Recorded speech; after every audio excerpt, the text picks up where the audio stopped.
Elon Musk's strategy with Starlink is to set up a constellation of tens of thousands of satellites to provide high-speed internet access to everybody in the world.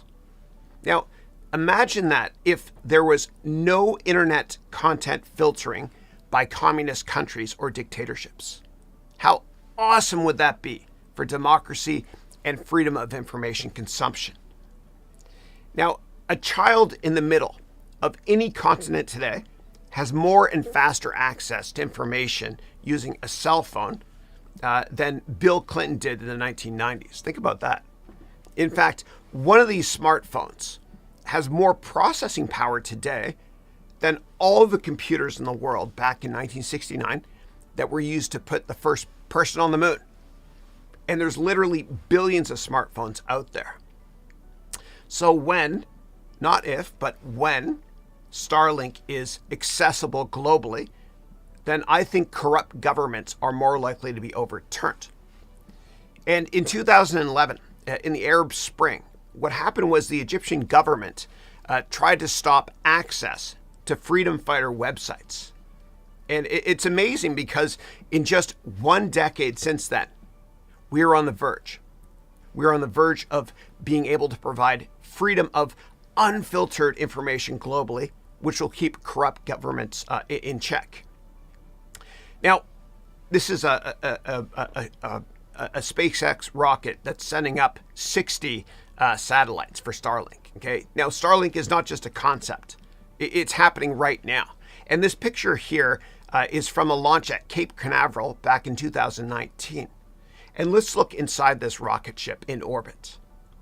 So here you can see 60 Starlink satellites being put into orbit. And this is back in 2019. And as of today, and if you're watching a replay of this, it's August 2021. As of today, there's more than 1,700 Starlink satellites in space. And Google Cloud and Microsoft Azure are going to help manage the Starlink network as well. So how can we tell what Microsoft is thinking? Okay, so I'm going to show you something really, really cool. What we're going to do is I'm going to show you how to tell what a company is trademarking. Okay, so I'm going to go over here with you, and we're going to go to uspto.gov together. That's the United States Patent and Trademark Office. Okay, so uspto.gov. Okay, great. Then what we're going to do, and you can do this for all your competitors or companies you're interested in. Then you go to trademarks and you search trademarks. Okay, anybody can access this. Then what we're going to do is we will search, basic word search. It's an older website, it's government, but it works. We will search for Microsoft, okay, together. And let me get rid of this variable here. Okay, great. And you can see these are all the trademarks that Microsoft is trying to patent or has trademarked or is going to trademark, or ones that are dead. Okay, so what I'm going to do right now is I'm going to search and find out more about this Azure Orbit product. So I'm going to do Control F here on my keyboard, and I'm going to search for Azure Orbital. Here it is here. Okay, very cool. And let me make this a bit bigger so y'all can see it. Sound like I'm from Texas when I say y'all. Okay, Azure Orbital. Okay, so this here is the trademark, okay, for Azure Orbital. And it hasn't been approved yet, but it was actually filed, you can see here, on December 23rd of 2020. And it was published for opposition on July 20th of 2021. And what that means is anybody can contest this if they think they own the Orbital brand. And then after a month or two, if there are no oppositions, then what happens is Microsoft gets the trademark and fair use of the name Azure Orbital. And if you read here, and I won't go into detail on this, about the goods and services for this trademark, it's all about satellite technologies. Okay, and they're working closely with Elon Musk, of course. Now, Microsoft has an army of lawyers, okay, and they've had this for decades, an army of lawyers.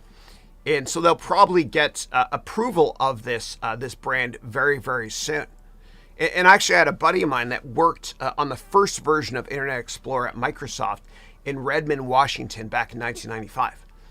And while he was coding, Microsoft lawyers were standing behind him, watching him code, and every now and then a Microsoft lawyer would say, patent that, patent that. So back to Starlink. So as of now, 14 countries have internet access using Starlink. And currently, Starlink is part of SpaceX, okay? But given Elon Musk's grand ambitions with Starlink, what he's going to do is very soon he's going to spin off the company into a separate company, okay? A separate company through an IPO, meaning Starlink. Why is he doing this? Not only to monetize SpaceX investment in Starlink, but the use of proceeds of the upcoming Starlink IPO will enable mass production of tens of thousands of additional Starlink satellites. Now, to be objective, it is now very expensive to beta test Starlink and even get internet access because it costs $99 per month. Plus, what you have to do is you have to buy a satellite dish in the top right corner there. You see that? You have to buy a satellite dish, a router that looks like a white Cybertruck, and you have to buy a terminal that's in the bottom right-hand corner. And you have to do that in order to get access to the satellites in space. But as with all technology innovations, the cost is going to fall very, very quickly as terminals are mass produced. And eventually what's going to happen is these things will become very, very small form factors. It's just what happens in technology. And with the schools that we're building in Africa through projectmagoo.org, the schools are actually going to be solar powered, but the internet access at first is going to be mobile based. But our very long-term strategy with Project Magoo is to use Starlink. And I'm really excited because our solar powered schools are going to have small satellite dishes to get Starlink internet access. Separately, I read a fascinating McKinsey study back in the 1990s that mentioned that the price of all components in computers and televisions drops by an average of 0.6% every single day. So it's going to take a few years, but the cost will eventually plummet as Elon Musk scales Starlink, and the impact on the world will be a game changer for freedom fighters. And the brilliance of Elon Musk's Starlink strategy and SpaceX strategy is that he's going to use, of course, or continue to use SpaceX to launch the Starlink satellites. And then what he'll use is his incredible brand name when marketing the Starlink IPO to raise billions of dollars to make this become a reality. And the great thing about Elon Musk is that he's so long-term focused and he has massive investor credibility. And only Elon can make this happen in the near future. And the future is now. And so this is a very big win for democracy. If this was helpful, please like and subscribe, and thank you as always.